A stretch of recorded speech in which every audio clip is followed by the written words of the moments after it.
안녕하십니까. 오늘은 2026년 5월 18일 월요일입니다. 또 새로운 한 주가 시작이 됩니다. 오늘도 세계적인 바이블이 될 난세의 영웅 허경영을 아십니까? 제4장 혼돈과 절망을 넘어서 편을 읽어보겠습니다. 불공정이 판치면서 우리의 민주주의의 민주가 사라지고 있다. 나라의 실제적 주인 자리는 특권층이 차지하고 국민에게 남은 것은 주인이라는 빛바랜 깃발뿐이다. 빈부격차의 벽 앞에서 젊은이들이 날개를 접고 민족의 장래가 바람 앞의 등불처럼 불안하다. 공의를 기초로 한 혁신적 변혁밖에는 방법이 없다. 민주주의는 최선의 정치 체제인가? 고대 그리스 민주정치의 결과, 오늘날 대다수 우리 국민은 민주정치가 지상 최고의 정치 체제라고 믿고 있다. 사람들은 시민들이 세계사에서 왕과 귀족 위주의 특권층만을 위해 존재했던 구체제를 갈아엎고 자유권과 평등권을 성립시킨 프랑스 대혁명, 미국 독립혁명, 그리고 이후의 지속적인 투쟁을 통해 마침내 모든 국민이 나라의 주인이고 누구나 정치에 참여할 수 있는 참정권을 가지며 자유와 권리를 누리게 된 오늘날의 민주주의를 이루어낸 것이야말로 인류사의 기념비적 쾌거라고 생각한다. 우리나라의 현대 역사도 독재에 맞서 민주주의를 쟁취해온 과정으로 이해한다. 학자들은 인류 역사에서 민주주의라는 제도를 만들고 발전시킨 것은 인류가 이룩한 업적 중 최고의 업적이라고 평가한다. 물론 차별과 억압이 심했던 봉건 신분제 사회에서 차별을 철폐하고 모든 사람이 존엄한 존재이며 자유와 평등, 행복을 추구할 권리를 가진 존재라는 점을 확립한 것은 큰 의미가 있다. 그러나 나는 오늘날 우리의 민주정치에 상당한 문제가 있다고 본다. 일단 오해하지 않기를 바라는 마음에서 먼저 나 역시 누구보다도 모든 국민이 나라의 주인이라는 것과 그것을 실현하는 것이 공의로운 일임을 강조한다. 내가 국민은 국가라는 주식회사의 주주이므로 배당을 받을 권리가 있다는 말을 하는 것도 모든 국민이 나라의 주인이라는 국민주권주의 곧 민주주의에 기초하고 있으며 형식이나 껍데기 입으로만이 아니라 실제적으로 국민이 국가의 주인이 될 수 있도록 해야 한다는 취지에서이다. 그러나 정치의 영역에서만큼은 민주주의가 기득권 세력에 의해 농락당하거나 특정 세력의 교모한 기만술에 국민이 넘어가 겉으로는 민주정치이지만 실제로는 소수 기득권을 위한 그들만의 정치가 될 수 있는 치명적인 약점을 지닌 정치 체제임을 지적하지 않을 수 없다. 사실 민주정치는 근대에 이르러 처음 생긴 제도가 아니다. 지금으로부터 2500년 전에 그리스 도시 국가 아테네에서 이미 실시되었던 제도이다. 물론 지금처럼 신분과 성별 차이 없이 모두가 동등한 권리를 가졌던 것은 아니다. 자유민보다 훨씬 숫자가 많았던 아테네의 노예는 시민이 아니었고 여자도 참정권이 없었다. 10만 명 남짓한 인구 중 2만 명 정도의 남성 자유민만이 참정권이 있었다. 그리고 지금처럼 국민의 투표로 선출된 대표가 의사결정을 하는 간접 민주주의 방식이 아니라 자유민이 한자리에 모여 직접 정치적 의사결정을 하는 직접 민주정치였다.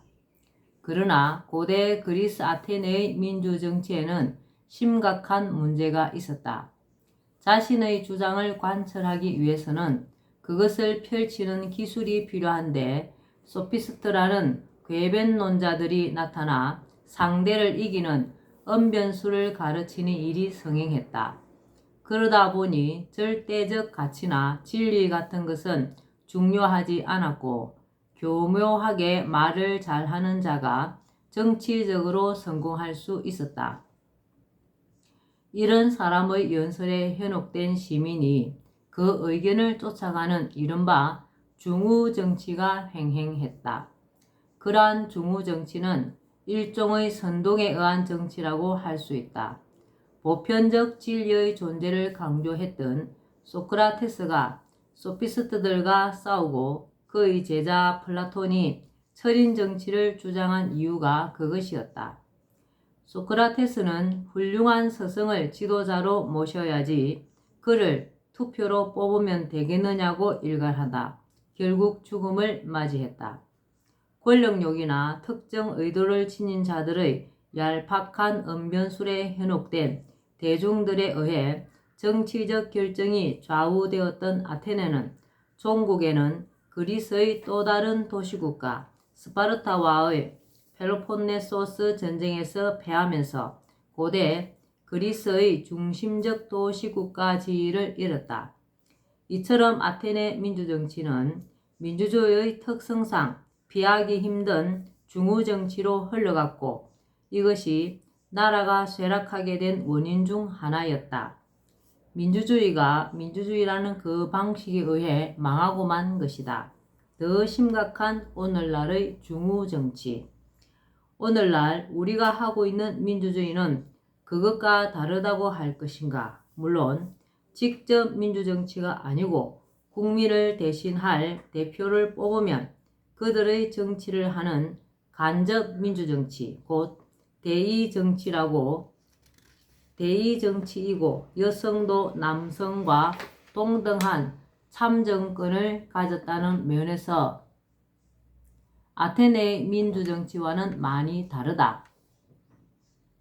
그렇다고 아테네와는 달리 우리가 하는 민주정치에는 문제가 없는 걸까?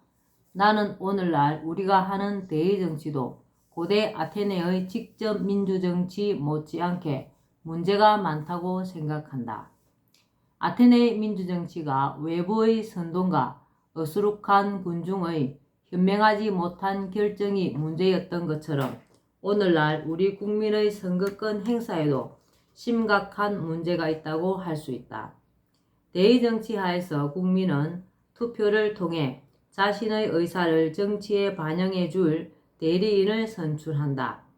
그가 대통령이나 국회의원들이다. 그런데 선거 과정의 일부가 결코 공정하다고 볼 수 없다고 생각한다. 먼저 선거에 미치는 대중매체의 영향을 지적하지 않을 수 없다. 오늘날 신문, TV 등 언론 방송과 네이버나 다음, 구글 같은 인터넷 포털은 정보 제공에서 국민에게 거의 절대적인 영향력을 행사하고 있다. 그들이 무엇을 취재하고 어떤 시각으로 보도를 하는가, 또 인터넷 포털이 어떤 뉴스를 노출하느냐에 따라 사람들의 생각과 관심에 엄청난 영향을 준다. 대부분 사람은 언론 방송에서 나오면 별다른 의심 없이 그것을 믿는 경향이 있다. 물론 이들 대중매체가 객관적이고 사실적인 보도만 하고 인터넷 포털이 공정성을 유지한다면 그렇게 문제될 것이 없다. 그러나 실제로는 대중매체가 권력이나 특정 세력에 장악되는 경우가 적지 않았다. 인터넷 포털도 운영의 주체가 어떤 정치적 경향성을 띠는가에 따라 상위에 노출되는 기사가 달라질 수 있다. 이렇게 되면 심각한 문제가 발생할 수밖에 없다. 그들에 의해 조작된 여론이 형성될 수도 있다. 언론 방송은 얼마든지 자신들과 커넥션이 있는 정치 세력의 후보나 선호하는 후보에게 유리한 정보를 쏟아내고 다른 후보들에게는 악의적인 보도를 할 수 있다. 불공정하고 편파적인 보도가 버젓이 자행될 수 있다. 그것은 국민의 선택에 그대로 영향을 준다. 지금 우리나라의 언론 방송 중에도 그러한 보도 자세를 가진 곳이 적지 않다. 그대 정당의 특정 후보에 대해서는 선거 기간 전부터 엄청난 양의 기사를 쏟아내고 언론 방송에서 수없이 보여준다. 마치 언론 방송이 그들의 선거 운동원 같은 착각을 일으키게 할 정도가 된다. 그러면서 군소정당과 무소속 후보에 대해서는 아예 언급조차 하지 않거나 부정적으로 보도하여 언론 방송만 의지하는 국민은 그들이 후보로 나왔는지도 모르고 알아도 부정적으로만 알게 된다. 언론 방송이 허위 왜곡 보도를 하는 경우도 적지 않다. 2018년 5월 5일 나는 당시 미국의 트럼프 대통령을 만난 적이 있다. 이전에 나는 당시 미국 콜로라도주 상원 의원이자 상원 외교위원회 산하 동아시아 태평양 국제사이버 안보정책소위원회 위원장이었던 코리 가든의 초빙으로 미국을 방문해 공화당 소속의 많은 사람이 함께 회의를 하는 자리에도 참석했다. 미국이 우리나라에 대해 굉장히 서운하게 생각하여 우리나라 의사와는 상관없이 북한의 핵무기와 장거리 미사일 도발에 대해 응징을 하려는 분위기가 고조된 상황이었다. 그들은 전투기와 잠수함 등 모든 것을 대기시킨 상황에서 북한 문제에 대해 마지막으로 내 생각을 들어보려고 나를 부른 것이었다. 내가 이들을 만나게 된 때에는 임청근 한미동맹협의회 총재의 주선이 있었다. 임청근 총재가 우리나라로 인해 한미동맹이 갈수록 악화되는 것을 우려하고 있을 때 한미동맹의 악화를 해결할 사람으로 나를 첨가한 이들이 있었고, 그렇게 해서 임청근 총재의 주선으로 나는 동아시아 태평양 국제사이버 안보정책소위원회 위원장과 미국 대통령을 차례로 만나게 되었다. 그들과 만난 자리에서 나는 북한 폭격을 강력히 반대하고 북한이 받아들일 수 있는 방식으로 북한을 달래면서 북핵을 처리해야 한다는 의견을 피력했다. 여하튼 내가 트럼프 대통령을 만난 것은 너무나 분명한 사실이다. 유튜브에 허경영 임청근을 검색하면 정은 자료를 얼마든지 확인할 수 있다. 그런데 나중에 우리나라의 한 방송에서 트럼프 대통령과 내가 함께 찍은 사진은 합성한 것이라면서 내가 트럼프 대통령을 만난 것은 거짓이라는 허위 왜곡 방송을 내보냈다. 그 방송을 하기 며칠 전 그곳 방송국의 기자가 나를 찾아와서 이것저것 질문을 하고 사진의 원본을 보고 갔음에도 불구하고 정작 방송에서는 복사한 사진을 내보내며 나를 거짓말쟁이로 몰아가며 음해하는 방송을 한 것이다. 우리나라 언론이 이렇습니다. 진실을 방송해야 되는데도 불구하고 언론 방송의 허위, 왜곡 보도는 사실에 기초하지 않는 터무니없는 여론을 형성하고 그것이 후보와 관련된 내용인 경우 선거에 커다란 악영향을 끼친다. 이러한 모습은 고대 아테네의 주무정치와 다를 게 하나도 없다. 아니 어쩌면 더 심각하다고 본다. 아테네는 야심을 가진 개인 몇몇이 화려한 언변술로 유권자들을 해놓겠다면 지금은 엄청난 영향력과 파급력을 가진 대중매체가 편향된 시각으로 특정 후보를 띄우기도 하고 죽이기도 하면서 국민의 선택에 의도적인 영향을 주고 있다. 이것은 비단 우리나라뿐 아니라 민주주의 선진국이라는 미국 같은 나라도 예외는 아니다. 이러한 대중매체의 보도 자세와 행위는 일종의 대중선동 행위라고 할 수 있다. 선동당한 대중들의 선택은 그것이 비록 그들의 자유로운 의사에 따른 것이라 여길지라도 이미 선동과 조작이 영향을 끼친 결과일 뿐이다. 그들의 투표권이나 선거권의 행사는 보기에는 주권을 행사하는 민주주의 절차이지만 선동한 자가 이루고자 하는 것에 도장을 찍어주는 덜러리 역할에 다름없다고 생각한다. 원래 민주정치, 데모크라시는 군중에 의한 정치라는 뜻이다. 이러한 정치에 대해 일부에서는 집단지성에 의해 탁월한 선택이 이루어진다고 주장하나 그러한 경우는 극히 드물다. 대개는 선동이나 대중의 어리석음으로 인하여 중우정치, 우민정치로 흐르게 된다. 이처럼 고대 그리스의 직접 민주정치든 오늘날 대의민주정치든 군중에 의한 정치가 드러낸 한계는 명확하다.